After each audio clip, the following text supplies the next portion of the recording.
We're going to start. I'm going to start off this, and now let me give you some history on this. So, when I was finishing up my master's in apologetics, you have to have a kind of a project, and I shouldn't say a project, but it's a 2-year study on something. And so, I've always been fascinated with Gnosticism. And so, the PowerPoint that we're going to do tonight, I trimmed it down. For those that sat through the last 2.5-hour presentation of this, because I had to present it. I've trimmed it down, and I pulled a couple slides from a couple other PowerPoints, and so we're gonna get through it tonight. But that's why I didn't do the handouts, because there's a lot of information, and when we get done, if you want a copy of the PowerPoints, I can get it for you. But, you know, when we looked at Scientology and we looked at some of these other religions, some of the stuff is kind of silly, you know, the Scientology beings and planets and things like that. It's kind of weird. And even when we looked at Jehovah's Witnesses and Mormons, we struggle with some of that because we're not used to it. So all of that is based on this. And you've heard me use the word Gnostics a lot, and Gnosticism, and so it's really in-depth, but we're not going to go that in-depth tonight. But I'm going to present some stuff to you, because this is, for me, this is the probably the scariest of them all, because this is the foundation from which a lot of these false religions and false thinkings, and it is so prevalent today. Next week we're going to close our study out, and we're going to talk about what we call critical theory, and this is like critical race theory and some other things that are happening in today's society. That's grounded in this, and so this is just, it's different. And so I'm going to read some stuff to you first to start off, so that you kind of get an idea of what we're talking about here. And this is just, this is their worldview. The worldview of a Gnostic is this. At the core of Gnosticism is a specific spiritual experience grounded in vision and union that does not lend itself to the language of theology and philosophy, but instead has a close affinity to and expresses itself through myth. In this context, the term myth does not mean stories that are not true, but rather stories that embody truths of a different order than the dogmas of theology or the theories of philosophy. So it's just saying that that the myths that you're gonna hear tonight are not held together by religion, Christianity. And so myths were held in high regard in the ancient world. Though they lost esteem in the 19th and early 20th centuries, they are increasingly being rehabilitated in our day. So this is the overview of what Gnostic is. And I'm gonna give you the definition here in just a minute. But I just want to give you some, I'll do the shock value up front, okay? So this is a story of Jesus. And I want you to see if you've heard this one. This comes from a book called The Infancy Gospel of Thomas. So Thomas, one of the 12. So listen to what Thomas records. When this boy Jesus was 5 years old, he was playing at a crossing of a stream, and he gathered together into pools the running water, and instantly made it clean. And he gave his command with a single word. Having made soft clay, he molded from it 12 sparrows. And it was the Sabbath when he did these things. There were also many other children playing with him. When a certain Jew saw that Jesus was doing this while playing on the Sabbath, he at once went and told his father Joseph, "See, your child is at the stream." And he took clay and molded 12 birds and has profaned the Sabbath. And when Joseph came to the place and looked, he cried out to him, saying, "Why do you do such things on the Sabbath, which is not lawful to do?" But Jesus clapped his hands and cried out to the sparrows and said to them, "Be gone." And the sparrows took flight and went away chirping. The Jews were amazed when they saw this, and they went away and told their leaders what they had seen Jesus do. Now the son of Ananias, the scribe, was standing there with Joseph, and he took a branch of a willow, and with it dispersed the water which Jesus had collected. When Jesus saw what he had done, he was angry and said to him, "You insolent, godless ignoramus, what harm did the pools and the water do to you? Behold, now you shall also wither like a tree, and shall bear neither leaves, nor root, nor fruit." And immediately that child withered up completely. And Jesus departed and went into Joseph's house. But the parents of the boy who withered away carried him away, bemoaning his lost youth, and brought him to Joseph and reproached him. "What kind of child do you have who does such things?" And the story continues on, but Jesus did go back and raise the dead child up that he just killed. That's one account of Christ. Now, let me read a couple others so that you get an idea of what we're talking about here. Let's see if you've heard this one on the creation of Adam and Eve. This one comes from, this one's coming from, this is a book called The Reality of the Rulers. This is out of the Gnostic Bible, by the way. So they have a Bible. This is the reason, so the creation of Adam and Eve. This is the reason why incorruptibility looked down into the regions, so that by the Father's will, she might bring all into union with the light. And the rulers laid plans and said, "Come, let us create a human that will be soil from the earth." They molded their creature as one wholly of the earth. The rulers have bodies that are both female and male, and faces that are the faces of beasts. They took some soil from the earth and molded their man after their body and after the image of God, lowercase g God, that had appeared to them in the waters. And they said, "Come, let us lay hold of it by means of the form we have molded, so that it will be that it will see its male partner, and we may seize it with that form we have molded, not understanding the partner of God, lowercase g God, because of the powerlessness." And he breathed into his face, and the man came to have a soul, and remained on the ground many days. But they could not make him rise because of their powerlessness. Like storm winds, they persisted in blowing, that they may try to capture that image which had appeared to them in the waters. And they did not know the identity of its powers. Now all these events came to pass by the will of the Father of all. Afterward the Spirit saw the man of a soul on the ground. The Spirit came forth from the land. It descended and came and dwelled in him. And the Spirit called his name Adam, since he was formed from moving upon the ground. And so they continue on with this. The woman of the Spirit, so they decided to, here it is. The rulers, by the way, took counsel with one another and said, "Come, let us cause a deep sleep to fall on Adam," and he slept. Now the deep sleep that they caused to fall on him, and he slept, is ignorance. They opened his side, which was like a living woman. And they built up his side with some flesh in a place of her, and Adam came to be only with soul. The woman of spirit came to him and spoke with him, saying, "Rise, Adam." And when he saw her, he said, "It is you who have given life to me. You will be called the mother of the living, for she is my mother. She is the physician and the woman, and she has given birth." And the authorities came up to their Adam, and when they saw his female partner speaking with him, they became very excited and enamored for her. They said to one another, "Come, let us sow our seed in her." And they pursued her. And she laughed at them for their foolishness and blindness, so forth and so on. And we continue on down to where Eve bears children. And let me jump to after Cain has killed Abel. And Adam knew his partner Eve, and she became pregnant and bore Seth to Adam. And she said, "I have bore another male through God," lowercase g God, in place of Abel. Again, Eve became pregnant, and she bore Noriah. And she said, "He has produced for me a virgin and an assistance for many generations of human beings. She is the virgin whom the forces did not defile."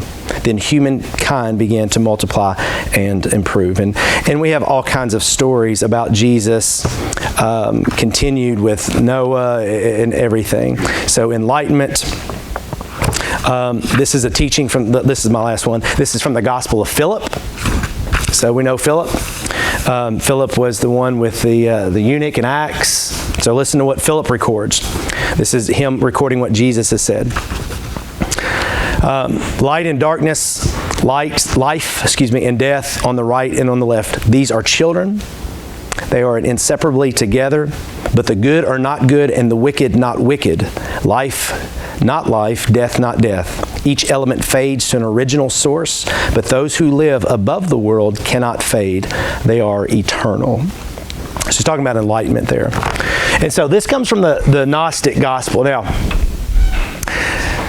this is kind of crazy. And what's scary about this is that it is very prevalent, extremely prevalent. And so the basis of Gnosticism is simply this, that our Scripture is wrong, that our Scripture has been limited, that the true enlightenment, true knowledge exists, and it exists outside of the Bible. So what we're going to talk about, and there's some crazy slides, because again, I had to do this as an official presentation, but 1 Corinthians 6:12, I have the right to do anything. And so this is the Gnostic way of thinking, that the soul and the body are separate, and that the soul is trapped. The soul is good as long as it seeks out true knowledge. The body is bad, but that's okay. So I can do what I want to with my body, because my soul internally is fine. So this is a scripture against this, right? So this is Paul saying that I have the right to do anything you say, but not everything is beneficial. I have the right to do anything, but I will not be mastered by anything. And so, again, we can look at these same scriptures. Be alert, sober mind. Your enemy, the devil, prowls around like a roaring lion. James 2:19. You believe that there is one God. Good. Even the demons believe that, and they shudder. So there's a lot that builds up, and then of course in Matthew we get the watching out for false prophets. So we're going to kind of get into this. So you may know who this girl is. Michaela Maroney is her name, and she was a gymnast for the United States national team in 2012, and they won gold. And there was a whole bunch of them that kind of captured America, right? And anyway, she is a prominent member of the CMA Church. Now, this is not the Country Music Association Church, okay? So CMA, this is not their church. This is a different one. This is the Church of Master Angels. And this is based in Boone, North Carolina, so it's not that far away. And this is their mission statement. The Church of Master Angels is a unitary, non-denominational, faith-based community church open to all seekers of truth, cosmic awareness, and soul realization, regardless of belief, tradition, creed, or religious affiliation, that promotes the selfless worship of God through the teaching of God's masters, angels, and holy saints.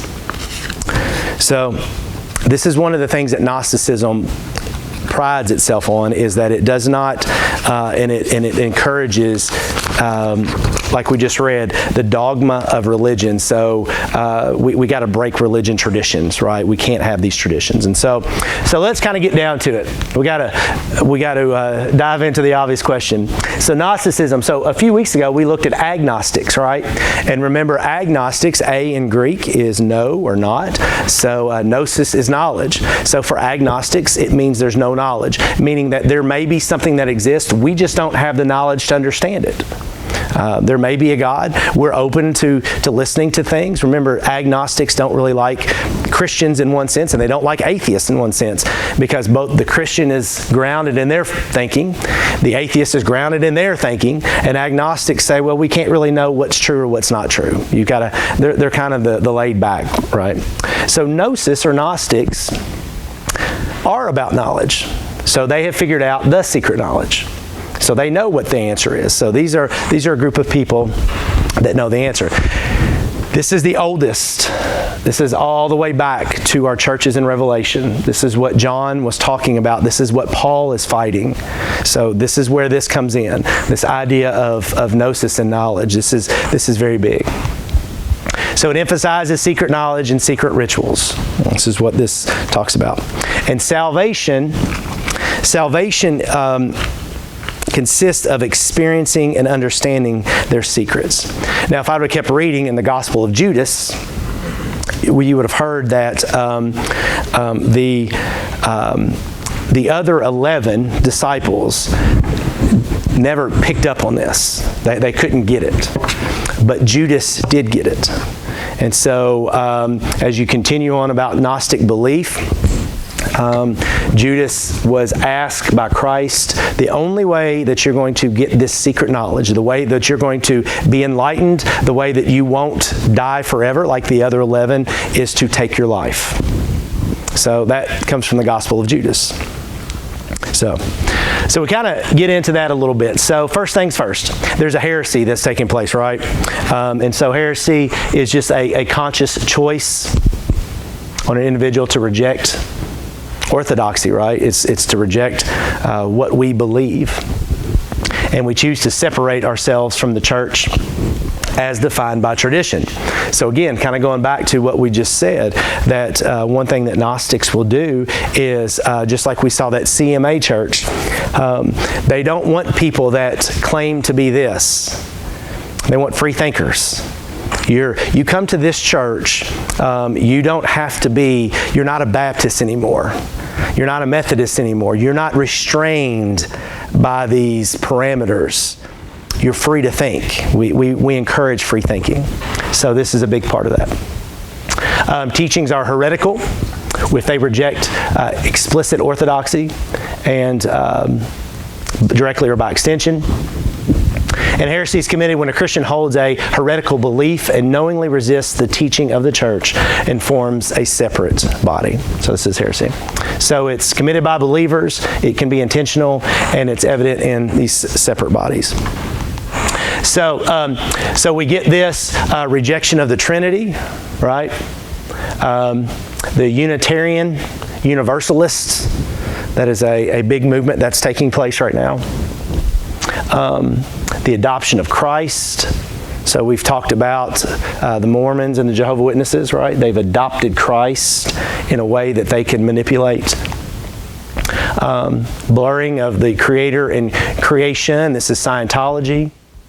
And public connection to Christianity, but deliberate resistance to Christian tradition, right? So these are the people that will call themselves Christians, right? Like a Christian witch. They call themselves Christians, but there's a huge resistance to that. And even some of our word faith and stuff, people like that will fall into that. So let me kind of point out to you how this all came about. So in 1947, there was the discovery of what they call the Dead Sea Scrolls, and it was found by the Dead Sea, right? Okay, so hence that's why the Dead Sea Scrolls, and they came from the caves of the Qumran region. And inside of this cave, there were scrolls, and there was these scrolls that provided so much documentation, translations, and keys to translating biblical documents that we had, and not just biblical documents, but ancient documents. A lot of things that they could understand. There were parts of biblical things that were found that were justifying, and so they were able to take this, and not that the Bible needed any more proof, but the Dead Sea Scrolls added proof. So it was like, these are true, these things are true. We have archaeological evidence now that's starting to put two and two together, so it was really good. So, and they were mostly in Hebrew, Aramaic, and Greek, and it's kind of interesting because these 12 caves, the 12 caves that were found, which again, if you get into biblical things, the number 12, again, it's kind of ironic that there were 12 caves, and they were stumbled upon by shepherds. So it's kind of interesting, isn't it, when you think about David and Christ and the tie-in to shepherds. So they found these documents that helped to prove Christianity. It's a big find. It's a good, that's a good score for us, right? So that's good. However, 2 years prior to that, there were some other caves and scrolls that were found. And this was found in a part of Egypt. The Nag Hammadi was the name of this.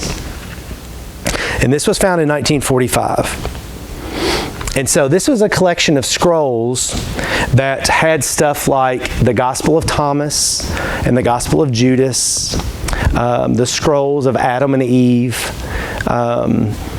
the Gospel of Mary. So there was a lot of other things that were found. And what has thrown things off is people have now decided, which one do we follow? Which one is right? You've got these that were found 2 years before that. They've got all this documentation about this guy by the name of Jesus. But it's different. It's different. It doesn't line up with what the Bible has been teaching us. And so this Nag Hammadi came along, or was actually 2 years before. And we can go into this, and I can tell you some very specifics about the Gospels versus the non-Gospels. But all this has done is given people that are looking to disprove the Bible some ammunition. There's a lot of falsehood in the Gnostic books. But as we have learned over the past however many weeks, people are easily swayed, and it doesn't take a lot to convince them otherwise. And so just kind of keep this in the back of your mind. We'll come back to this, but I'm going to kind of press through some of these. Again, I was kind of editing some of this. But the tendencies about Gnosticism, here's what we get. Now remember, this goes back all the way to Paul and to John. This was there. This was there in Revelation. This was there in 1 Corinthians. This is what they're fighting. James was fighting this. They're all in Jerusalem. They're all fighting this. So this is something that's not new. But if you really sit back and think about it, Gnosticism has been around for so long, and it's a very strong tool of the devil. I mean, take the count of Jesus, the hope of Jesus, the miracles of Jesus, the saving grace of Jesus, the resurrection of Christ, and mess with that. You can throw out Scientology with their aliens and Mormonisms and with their beliefs and Christian witches, and they'll do a little damage, right? But how do you truly affect Christians? You mess with Jesus, don't you? You take Jesus and you change him. And you put stories in there of Christ as a young child that had anger and was killing people. And you put stories in there that he didn't die on a cross, that he ascended into some heavenly form, and that the cross was nothing more than a hoax. So you start that process. You tell people that it's okay to live how they want because their bodies are just bad, but their souls are good. And they don't connect. And you start this process, and we've talked about that in Revelation, right? The churches. Now, does this kind of make sense? This is why Pergamum, right, of all churches, was allowing the practice of the Nicolaitans. And the Nicolaitans were the ones that were saying, hey, you can go drink and be with a priestess and do these things, but you're still a Christian. Those were the things that were being allowed. Because what does Christ say? Suffer and die and follow me, right? You got to give up those worldly things. Gnosticism says, go for it. Because the outer shell's bad anyway, so you might as well enjoy it. It's the inner that's good. And that there's a secret knowledge. Christ says what? For everyone that calls upon the name, they shall be saved, right? Everyone who calls upon my name. John 3:16. So what does Gnosticism say? There's a secret knowledge that you can only get revealed to you by certain forms. So it's completely opposite. So this is one of the most devastating,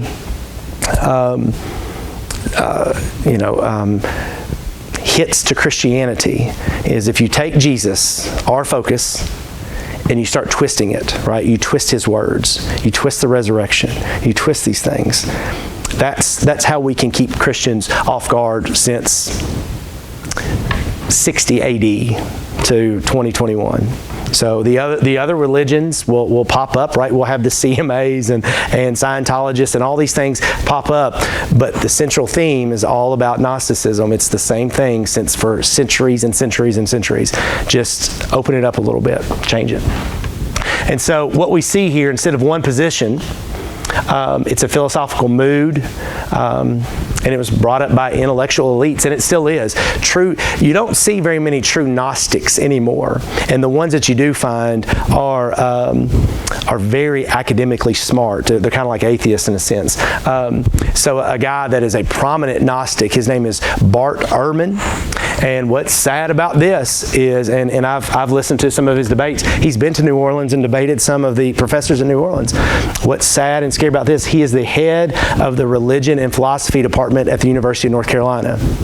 So, and it's one of the most prominent secular religious colleges. And so all of these young people that go through the University of North Carolina that take any type of religion class is directly affected by Gnostic. And so it's in complete opposition of what Christians believe. But they're intelligent. So most of them are obsessed with cosmic origins, creation myths. We're going to talk about a woman by the name of Sophia Wisdom, and she'll come into the picture.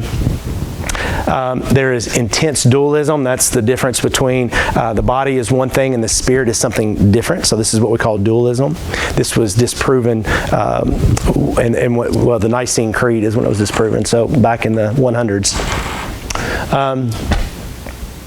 How do we get into? We infiltrate religion. So how do we mess with this? Well, we say you don't have to be a Baptist anymore. You don't have to be a Presbyterian anymore.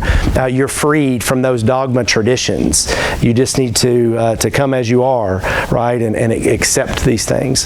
And we have to watch churches, especially the more word faith type of churches that will do this. And so you get the truth is through deeper secret knowledge. And for Gnostics, Christ had that knowledge.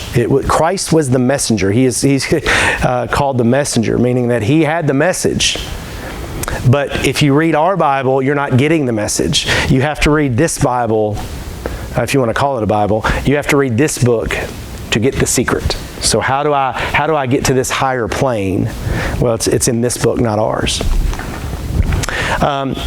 And so anyway, there's just some other people there.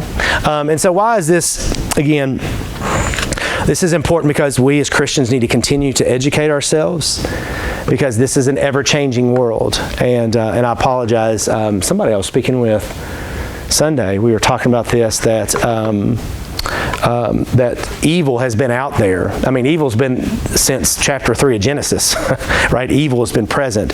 The problem that we run into now is we have a thing called social media, right? We have cameras everywhere. We have cameras on our cell phone, and so the knowledge is spread so quickly, and it can move very fast now. So we have to be ready for these things. We have to be more in tune with modern culture. And their beliefs or lack of beliefs. And again, I was talking to a professor today, a professor of evangelism out of New Orleans, and we were just talking about some things. And he was asking about some things here. And we don't deal with Mormonism that much. We have Jehovah's Witnesses here. We don't deal necessarily with scientific atheism, where we're battling intellectual scientific atheists per se. So we're still a little sheltered. But does it mean that it's just going to get to the river and stop, right? Does it come in and stop at the Crittenden Caldwell line and say, I'm not allowed to go into Crittenden County? Well, no. Unfortunately, these things will be here. And so we've got to be ready for a lot of these.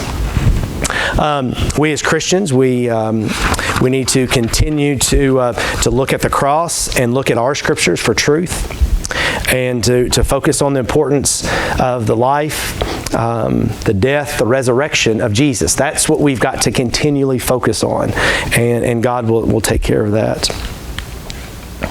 And so again, where do we see these things in today's times? So remember, and this is why I said it's all going to kind of come to a head when we get to this. Maybe I should have started with this first, but the coexist. Remember, this is the New Age thinking. We all love each other, and everybody is happy, and we can coexist. There are multiple ways to a higher plane life. If you think that Jesus is the only way, as Bernie Sanders famously said in an interview where he was at a congressional hearing, he said, "Isn't that narrow-minded of you?" And the guy responded, "I'm a Christian." Well, yes, it's narrow-minded, right? But again, I say, well, why don't you ask the Muslim that same question? Because aren't Muslims narrow-minded too? Absolutely they are. Scientology, we talked about them, and they're weird eons and aeons, which is going to be funny because Gnostics have aeons. Gnostic belief started with these things called aeons. Scientologists have adopted these things called aeons. So L. Ron Hubbard picked up on some Gnostic thinking and incorporated that. Mormons, we've talked about them. This is Dan Brown. So Dan Brown wrote the Da Vinci Code. And so this is Gnostic because there's a very famous scene where, if you've seen this movie, where Tom Hanks' character, he's running from the law. He goes, and I apologize, I can't remember the actor's name, but he goes to this guy's house, and this guy begins to talk about the secret that Jesus had. And this was recorded in the Gospel of Mary and the Gospel of Peter, which are Gnostic Gospels, that Jesus was in love with Mary, sexual love with Mary, and that they bore a child together. So this is Gnostic thinking. The Matrix. Jerry, do you like the Matrix? I don't know if you got your Matrix socks on? Yeah. The Matrix, if you've seen the Matrix movies, it's about a separate dimension, a different world, a different reality, if you will. This is the Gnostic thinking. But what about this? Unfortunately, this is very much grounded in, now, the truth behind this Black Lives Matter, not what we see on the surface level, but the truth behind this is very Gnostic thinking, even though they won't admit it. But there's an absolute Gnostic thinking behind Black Lives Matter. This is the critical race theory that we're hearing so much about. Even conspiracy theories grounded in some very, very deep and Gnostic thinking. Now, the problem with a lot of these is if you talked about Gnosticism, they'd have no idea what you're talking about. But what they would understand is that there's secret knowledge that has to be part of this. And this is what we're going to talk about next week with this group, critical theory. This is what next week is. There's secret knowledge behind this. This is where we get white privilege. And I was sent a link. I was telling Marilyn this the other day. I was sent a link from a friend of mine that asked me to take a quiz that was done by Yahoo. And the quiz was just a plain quiz, and you may be seen this or maybe you've taken it, and it was a quiz to determine how oppressed you are. Now, I am not oppressed by any means because I'm Caucasian, I'm a Christian, and I'm straight. So I cannot speak on any of these matters. But this is what critical theory is based on, is a secret knowledge that I don't have, unfortunately. But I do kind of have it. So anyway, so this is what we're facing. But this is all Gnostic based. And so do not think the devil is absolutely having a heyday with this, causing Christians. I read an article about the Southern Baptist Convention the other day and how inside the Southern Baptist Convention, the critical race has now hit the Southern Baptist Convention hard. And they're starting to see a tear in that. So do not think the devil's having a heyday with us questioning secret knowledge and these types of things. Absolutely is. So I'm going to press through this. This is our Revelation study that we've talked about.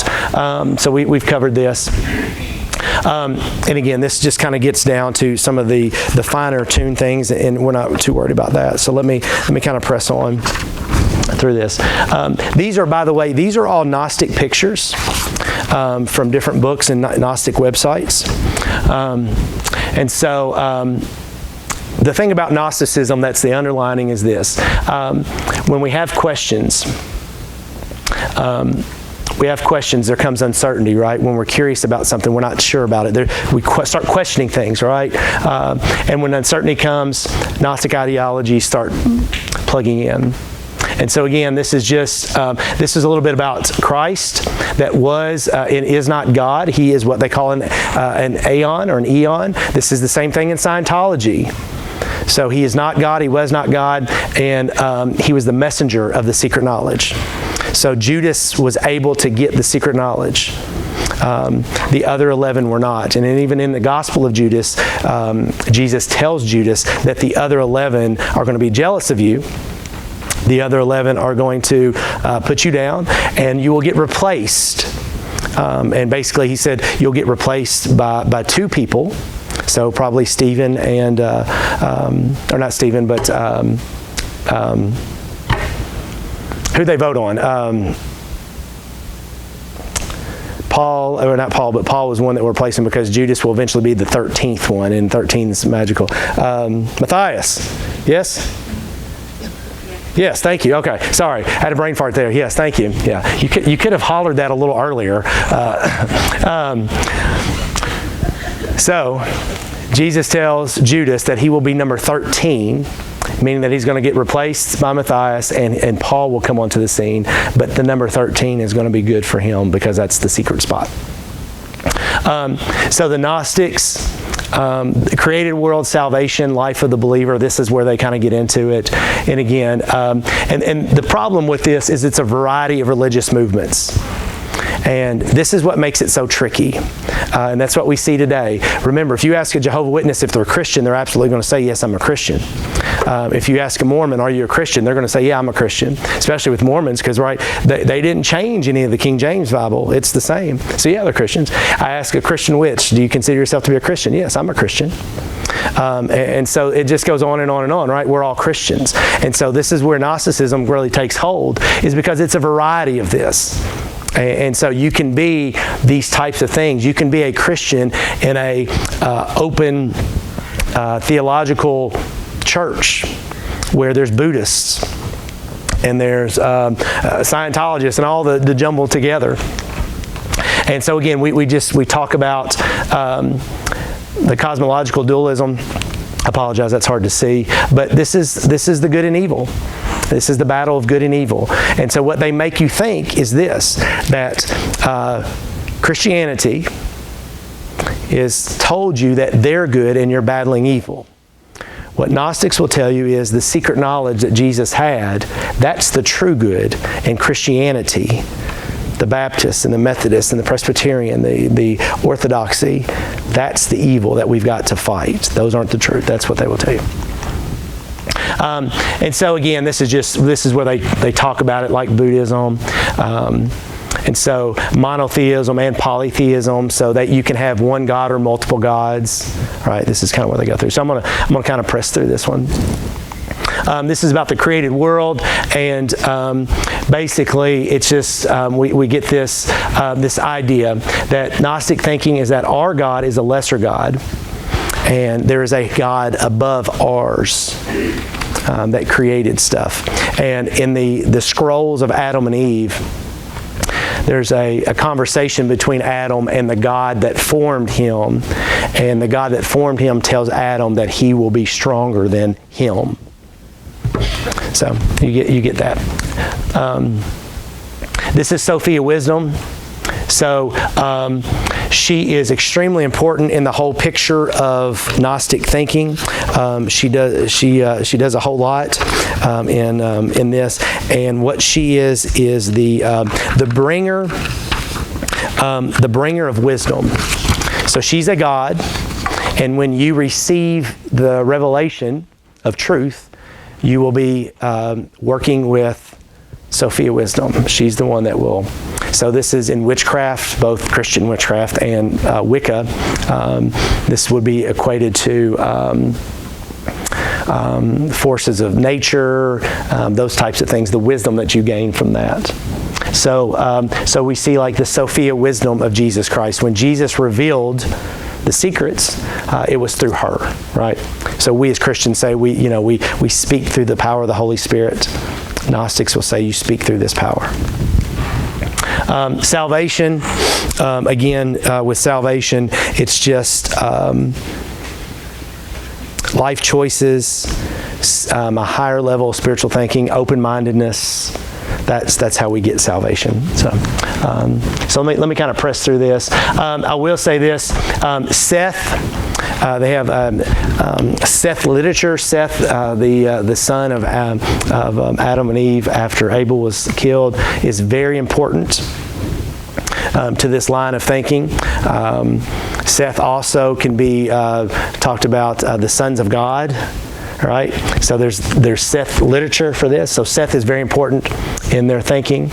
Mani was another guy that played a big thing there. And then, of course, Jesus. But he's the principal Savior figure, but he's the messenger. And so salvation is achieved by understanding and accepting gnosis. If you understand secret knowledge and you accept the secret knowledge, then you have salvation. Right, and so you see the play on Christianity, right? If you understand Jesus Christ and you accept Jesus Christ, you're saved. So Gnostics say you can understand Jesus, but it's the wrong Jesus. It's the wrong message that you have to pick. And so this is just a kind of a good example. But this God is not our God. That's not our God. Our God in this category is probably right about here.